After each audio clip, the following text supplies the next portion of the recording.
Assalamualaikum warahmatullahi wabarakatuh. Halo teman-teman, aku Pupa Fauzia dan di sini aku bakalan menjelaskan salah satu jenis anak berkebutuhan khusus. Nah, pastinya kalian sudah mendengar jenis anak berkebutuhan khusus. Ada tunanetra dan tunarungu. Salah satu dua jenis ini adalah jenis anak berkebutuhan khusus. Nah, tapi di sini aku nggak akan menjelaskan kedua itu. Aku bakal menjelaskan tentang tunagrahita. Nah, tunagrahita gitu ya. Aku sering banget mendengar pertanyaan atau banyak sekali yang mengajukan pertanyaan tunagrahita apa sih? Tunagrahita apa sih gitu ya. Mereka teman-teman di lingkunganku masih pada asing dengan yang namanya tunagrahita. Makanya penting banget untuk kalian tahu bahwa tunagrahita itu apa ya gitu. Nah, di sini kalian akan tahu tunagrahita itu apa. Makanya aku bikin video ini, makanya pas banget buat kalian yang nggak tahu, kalian bisa nonton video ini gitu. Nah, tapi aku nggak sendiri di sini. Aku bareng teman-teman aku. Ada Nisa Fauzia atau Tazkiyah, ada Rini Hanifah, Reni Aulia, Nisa Nur Barokah, dan tentunya aku sendiri, Pupa Fauzia. Nah, kalau misalkan kalian penasaran, makanya simak video berikut ini ya. Kita mungkin merasa asing dengan istilah tunagrahita, tetapi meskipun demikian, bukan tidak mungkin kita tengah berhadapan dengan salah seorang anak tunagrahita. Ada kemungkinan kita mengenal anak tersebut sebagai anak yang bodoh karena hampir pada semua mata pelajaran ia mengalami ketertinggalan dibandingkan dengan teman-teman seusianya.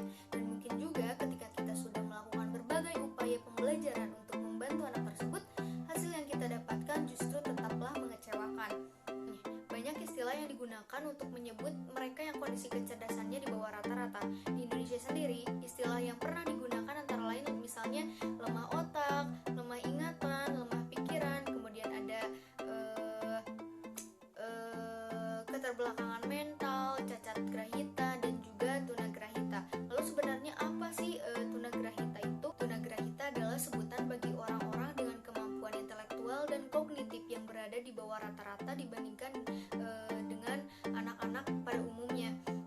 Untuk mengenali penyandang tunagrahita, kita dapat melihat dari proses berpikir dan belajar yang lebih lambat dibandingkan dengan anak-anak yang sehat. Tidak hanya itu, mereka juga akan terlihat kurang cakap dalam mempraktikkan keterampilan untuk menjalani kegiatan sehari-hari, dan para penyandang tunagrahita merupakan istilah lain dari sebutan orang yang memiliki disabilitas intelektual. Di sini saya akan memaparkan tentang karakteristik anak tunagrahita. Yang pertama ada karakteristik umum anak tunagrahita yang terdiri dari 3 hal. Yang pertama yaitu kecerdasan. Kapasitas belajar anak tunagrahita sangat terbatas. Terlebih, kapasitasnya mengenai hal-hal yang abstrak. Mereka lebih banyak belajar dengan membeo. Jadi, anak tunagrahita ini belajar dengan cara menghafal atau menirukan percakapan orang lain.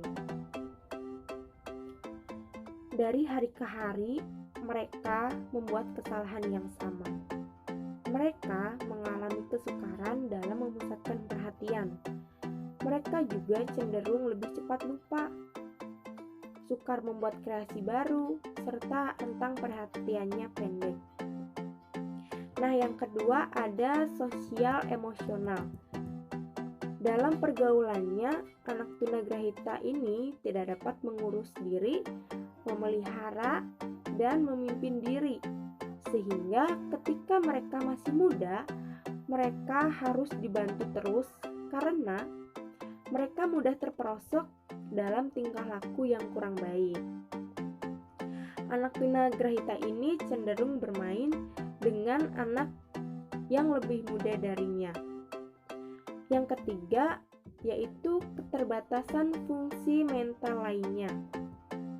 Anak tunagrahita mengalami kesulitan dalam memusatkan perhatian. memiliki keterbatasan dalam penguasaan bahasa. Selain itu, anak tunagrahita kurang mampu untuk mempertimbangkan sesuatu. Lalu selanjutnya yaitu karakteristik pada masa perkembangan, yang terdiri dari yang pertama masa bayi. Pada masa bayi, ciri-ciri yang nampak pada anak tunagrahita yaitu tampak mengantuk, apatis, tidak pernah sadar, jarang menangis. Jika menangis, mereka akan terus-menerus menangis. Terlambat untuk duduk, terlambat bicara, dan terlambat berjalan. Yang kedua yaitu masa kanak-kanak. Pada masa kanak-kanak, anak tunagrahita mengerjakan sesuatu secara berulang-ulang, tetapi tidak ada variasi, penglihatannya tampak kosong, dan sering melamun. Yang ketiga yaitu pada masa sekolah. Ciri-ciri anak tunagrahita pada masa sekolah yaitu adanya kesulitan belajar pada hampir semua mata pelajaran, prestasi yang kurang, kebiasaan kerja yang tidak baik, perhatian yang mudah beralih, kemampuan motorik yang kurang, dan kesulitan dalam menyesuaikan diri. Yang keempat yaitu masa puber. Pada masa puber ini, perubahan yang dimiliki oleh remaja tunagrahita sama halnya dengan remaja biasa lainnya, yang dimana perkembangan fisiknya berkembang secara normal. Tetapi pada anak tunagrahita, perkembangan berpikir dan kepribadiannya berada di bawah usianya. Akibatnya, ia mengalami kesulitan dalam pergaulan dan mengendalikan diri. Nah, untuk pembahasan selanjutnya yaitu klasifikasi tunagrahita. Klasifikasi tunagrahita terbagi menjadi 4 bagian.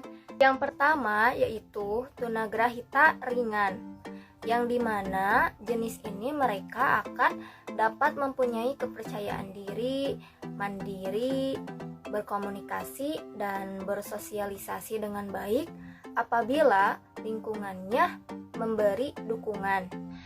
Yang kedua yaitu tunagrahita sedang atau biasa disebut dengan moderate mental retardation, yang dimana kondisi anak-anak tunagrahita ini dapat merawat dirinya dan melakukan kegiatan-kegiatan sederhana melalui bimbingan yang dilakukan orang tua di rumah dalam hal berkomunikasinya.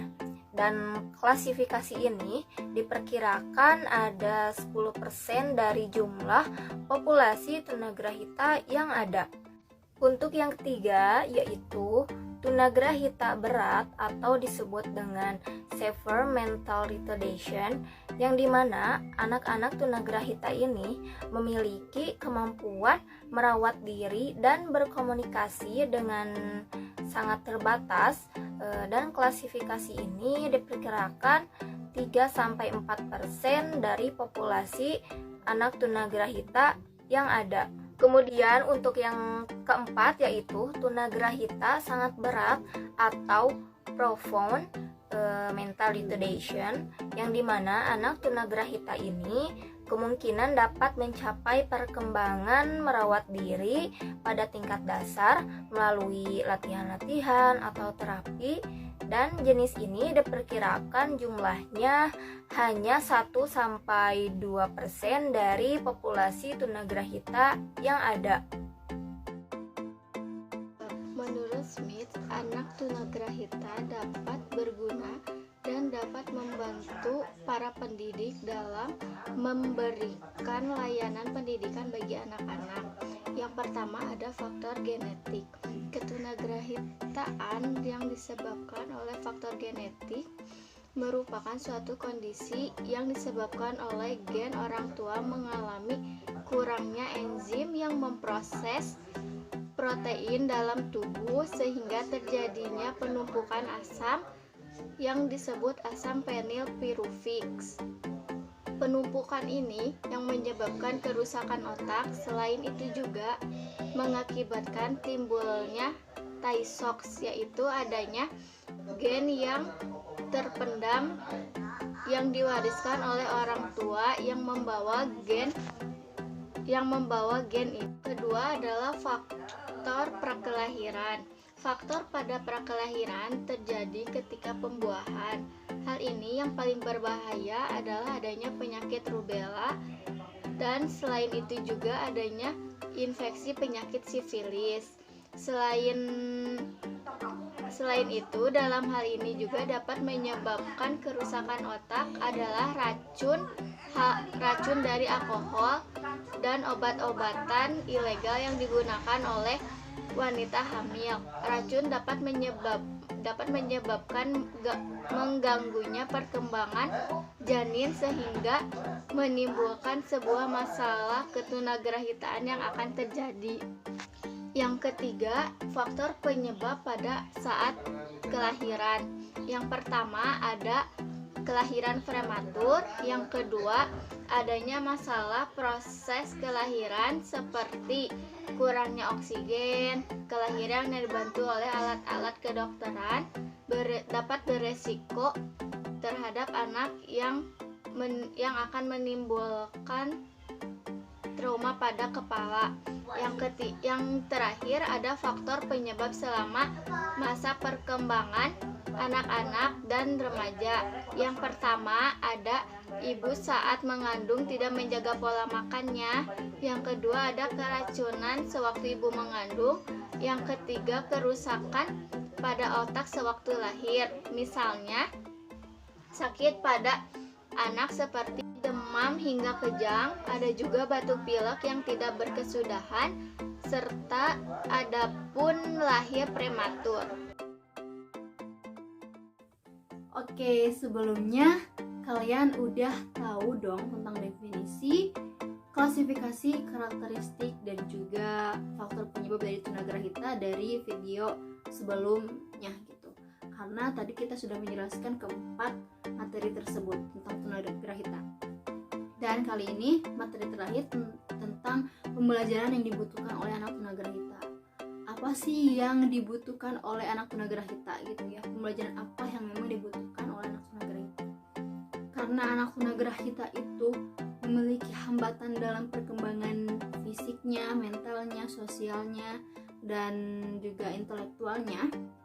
Maka dari itu pembelajaran yang diterapkan juga harus memiliki prinsip learning to do, learning to be, learning live together, dan learning to cooperative gitu ya. Jadi dengan prinsip-prinsip ini anak tunagrahita itu dalam proses pembelajarannya akan berpusat pada siswa gitu, dan materi pelajaran yang diberikan juga hendaknya harus sesuai dengan kebutuhan siswa, memberikan pengalaman langsung gitu ya, dan siswa juga bisa ikut berpartisipasi secara aktif dalam kegiatan pembelajaran. Contohnya seperti dalam bidang matematika. Contohnya seperti menghitung piring, menghitung minuman, banyaknya minum di dalam kelas, atau yang bisa dibagikan kepada teman-teman di kelasnya. Lalu ada juga menghitung uang belanja, seperti itu. Jadi hal-hal yang memang bisa diaplikasikan ke dalam kehidupan sehari-hari, dan itu haruslah sederhana, tidak bisa yang sulit-sulit gitu. Karena kita tahu bahwa intelektualnya atau IQ-nya ada yang sangat rendah, ada yang rendah kan gitu. Nah, makanya dikhususkan untuk anak tunagrahita, mereka akan lebih belajar tentang kehidupan sehari-hari gitu. Nah, ada juga pembelajaran yang itu diharapkannya itu siswa menguasai gitu ya materi pembelajaran dan dapat mengaplikasikannya dalam kehidupan sehari-hari gitu. Dan mereka juga harus bisa mengingat dalam pembelajaran mereka gitu. Karena biasanya kan anak tunagrahita itu lebih cepat mudah lupa gitu, cepat sekali lupanya gitu, dan mereka mudah lupa. Terus materi juga mereka punya kemampuan yang terbatas gitu, dan materinya juga materi pembelajaran juga harus sederhana dan fungsional. Jadi bagi anak tunagrahita itu materinya itu harus sederhana dan juga fungsional, dan memberikan banyak kesempatan untuk melakukan apa yang telah mereka pelajari gitu. Jadi memang lebih harus disederhanakan lagi, karena ya kan nggak mungkin bisa mereka untuk bisa menerima pembelajaran seperti anak-anak normal lainnya kayak gitu. Dan ada juga program pendidikan bagi anak tunagrahita gitu. Ada kelompok bina diri dan juga kelompok akademik. Jadi kalau misalkan kelompok bina diri itu ada 6 jenis pembelajaran bina diri, yaitu seperti merawat dirinya, mengurus diri, menolong diri, komunikasi, adaptasi dengan lingkungan, dan juga tata laksana rumah. Contohnya seperti apa merawat diri? Mereka harus bisa latihan makan, mereka juga dilatih untuk minum, mereka juga dilatih untuk kebersihan badan. Jadi mereka itu akan diajarkan secara sederhananya biar mereka juga lebih mudah untuk menerapkannya ke dalam kehidupan mereka. Jadi mereka bisa hidup mandiri tanpa harus dibantu dengan orang lain seperti itu. Kemudian mengurus diri seperti berpakaian, berias gitu ya. Kemudian menolong diri, yaitu mereka akan diajarkan untuk menghindari dan mengendalikan bahaya. Jadi kalau misalkan pasti dong tidak akan mereka juga pada umumnya akan menghadapi berbagai bahaya gitu. Tapi di sini mereka akan diajarkan juga cara menghindari bahaya seperti apa, kemudian mengendalikan bahaya seperti apa. Mereka juga bisa lebih menjaga dirinya sendiri gitu. Kemudian dengan cara berkomunikasinya, jadi mereka harus bisa berkomunikasi secara lisan, kemudian perbuatannya, dan juga secara tulisannya gitu. Dan juga adaptasi lingkungan. Yang kelima, adaptasi lingkungan, yaitu menggunakan fasilitas lingkungan seperti puskesmas, angkot, pusat belanja. Jadi mereka akan diajarkan juga untuk cara bepergian, seperti bagaimana mereka berinteraksi di puskesmas, juga bepergian menggunakan angkutan umum gitu. Dan yang keenam nih jenisnya adalah tata laksana rumah. Jadi dimana nanti anak tunagrahita itu harus bisa menyiapkan makan minumnya itu sendiri. Sederhana, memang mungkin terdengar sederhana, tapi hal ini kalau diterapkan kepada anak tunagrahita itu ya mungkin akan sulit, karena kita tahu bahwa intelektualnya juga fisiknya, kemudian secara sosialnya mereka itu punya hambatan gitu. Dan mereka juga harus belajar membersihkan rumah, menjaga keamanan dan kenyamanan rumah. Jadi mereka itu akan lebih diajarkan untuk belajar tentang kehidupan sehari-hari seperti itu. Dan untuk kelompok akademik, mereka akan diajarkan dalam kemampuan berbahasanya, kemudian matematikanya, IPA dan IPS-nya, sama seperti mata pelajaran sama seperti pada umumnya anak-anak pada umumnya. Tapi kalau misalkan anak tunagrahita, kita kembali lagi kepada hambatan yang mereka punya gitu ya. Nah, berarti pembelajaran IPA IPS-nya, matematikanya itu akan lebih sederhana dan lebih fungsional seperti itu.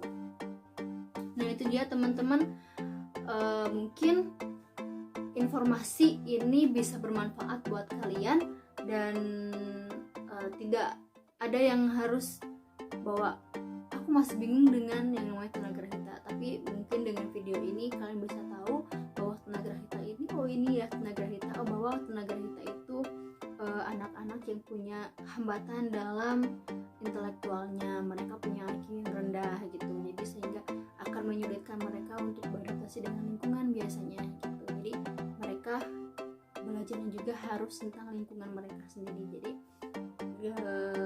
bekerja untuk dirinya sendiri, menjaga dirinya sendiri, menolong dirinya sendiri. Jadi mereka harus diajarkan tentang kemandirian gitu, kemandirian. Oke teman-teman, terima kasih. Mungkin cukup sekian video yang dapat kita bagikan gitu ya, yang dapat kita bagikan, dan juga materi serta informasi-informasi ini yang bisa kalian dapatkan.